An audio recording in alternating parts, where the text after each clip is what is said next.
Well, Bound for Glory, some people enjoyed their time, some people did not. A lot of fans enjoyed it. That place was packed.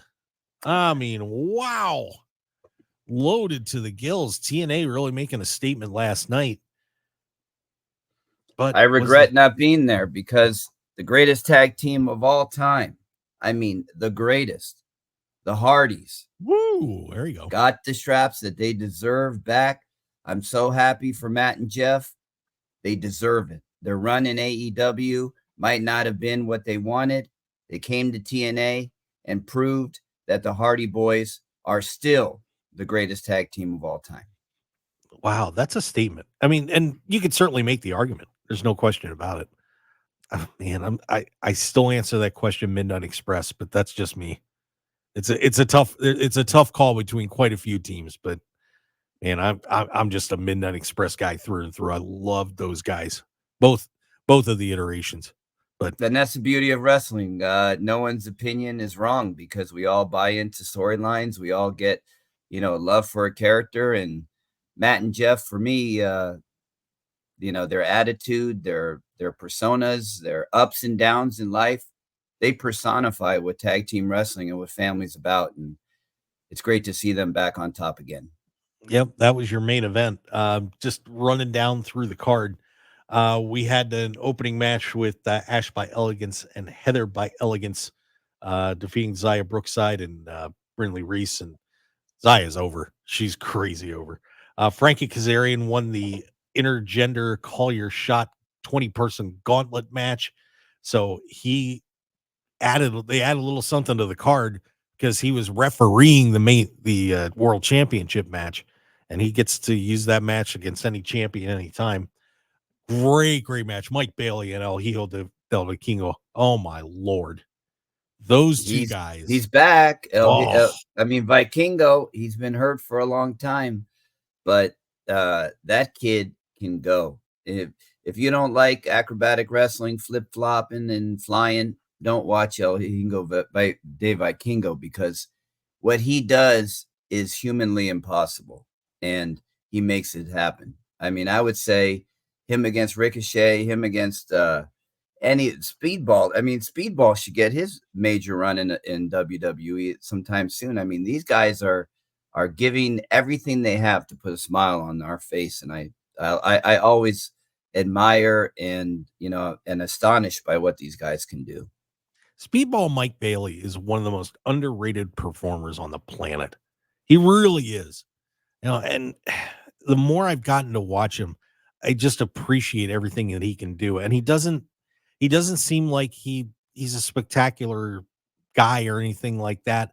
But once he goes, man, that guy can go. And I hope he gets his chance someday too. He's just absolutely incredible. But he holds on to the X Division Championship.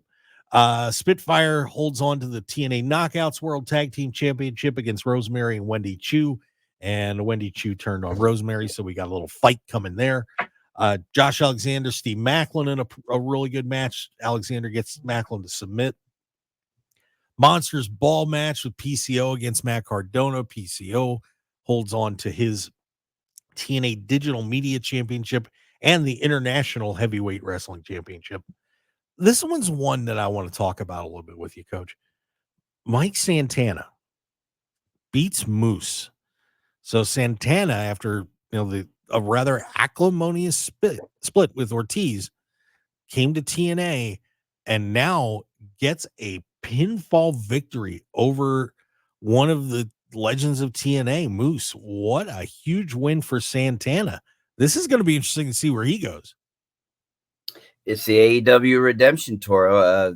Again, another guy that was injured and didn't really get his push when he came back. And I'm so grateful for TNA and for all the wrestling organizations because they give an opportunity to let talent truly shine. And Santana, he's big, strong, great on the mic, New York attitude, can really kick some butt. And Moose, he's a killer. So to get a clean pinfall win against Moose, you can tell that they're going to strap the rocket ship to Santana because he can go. Yeah, he certainly can. So looking forward to see what happens with Santana.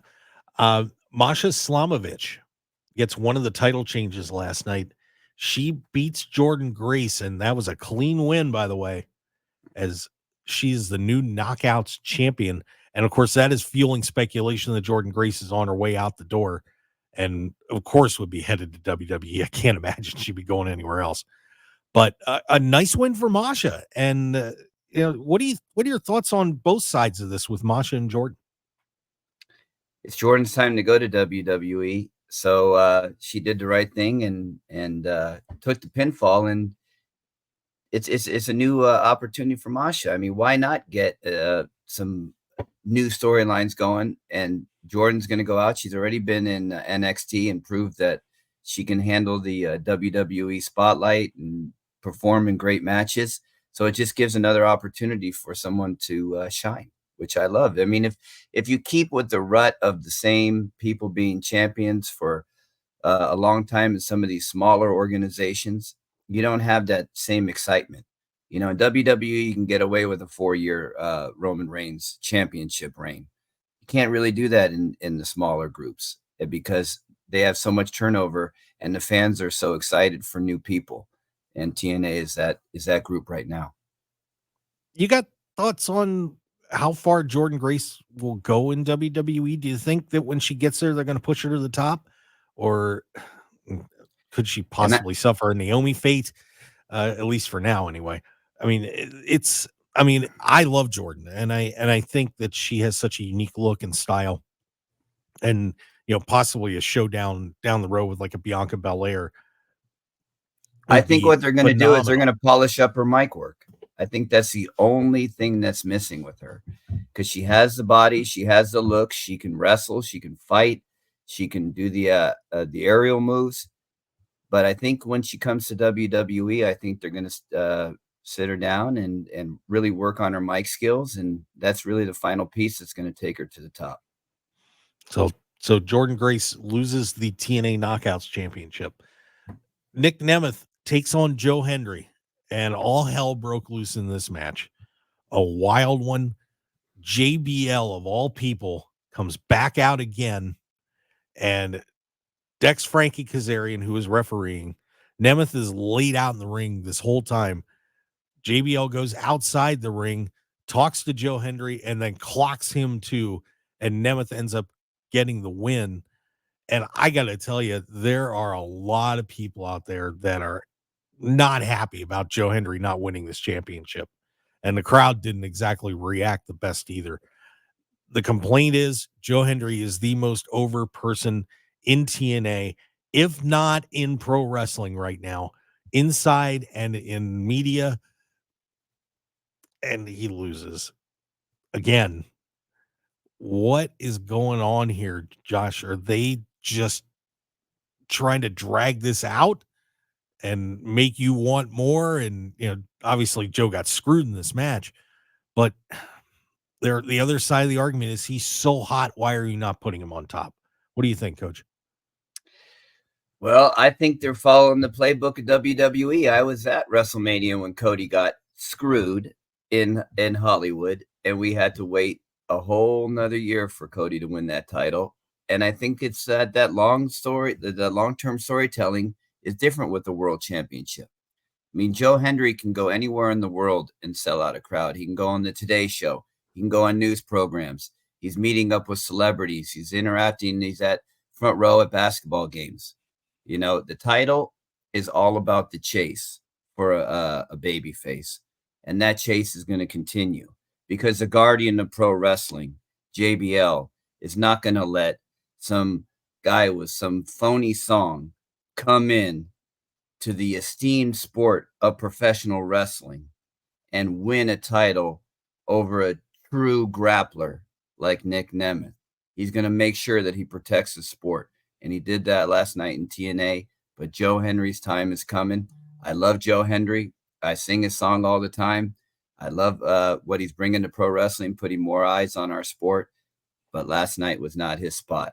I was excited that the story will continue because for me, it's all about the chase. Comment in the chat box from Jesse I. JBL screwed Joe Hendry. means JBL, Kaz, and Nick trying to bring the TNA World Championship to WWE before Joe wins the TNA World Championship and calls out John Cena to come to TNA. Jesse Hyde comes up with the craziest stuff, but that's an interesting thought. I wouldn't mind seeing Cena and Henry in a match, or a tag team too. That would be a lot of fun. Yeah, I mean, why not? I mean, if John Cena is going to do this tour like Kobe did, why not have a match in TNA? Why not have a match in NXT? Why not have a match in New Japan? Why not have a match anywhere in the world to give John Cena the send-off that he deserves? He doesn't need to win a title, and I don't even think he wants to win a title. I just think he wants to go out on his sword and show people what he's got and advance people. So why not? Joe Hendry against John Cena, and John Cena takes the pin. I'm all about it. And it just made me think back to we were playing a game on Thursday night, and it was just the people that John Cena took the titles off of, and JBL was, of course, the first guy that Cena beat to win a world championship.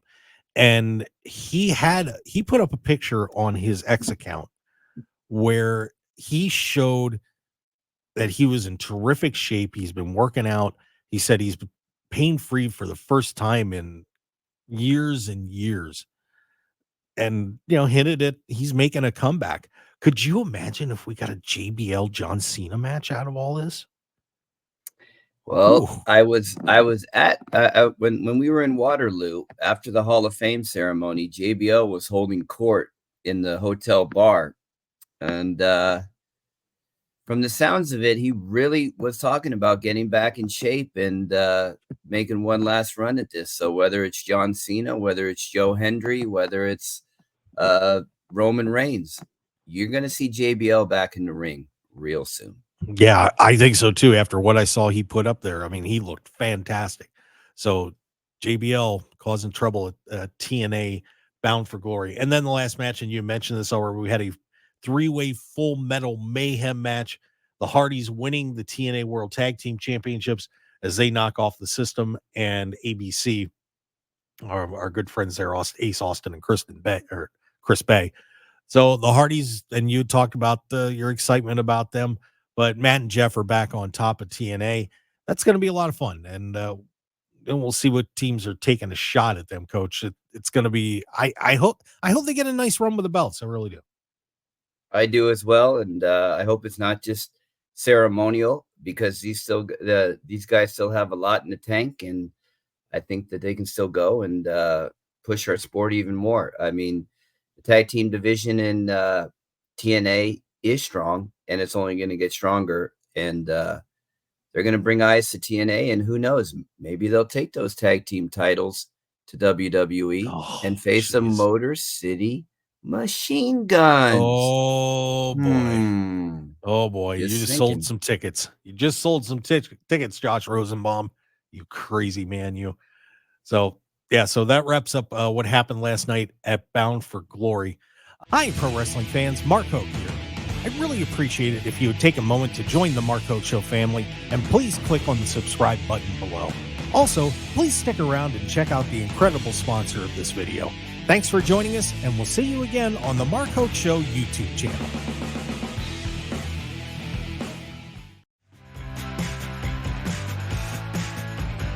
Hey there, adventure seeker. Ready to unlock incredible hotel deals? Get a free membership and save up to 50%. Stay grand. Spend less. The simplest site. The best unpublished hotel deals. TheTravelShark.com.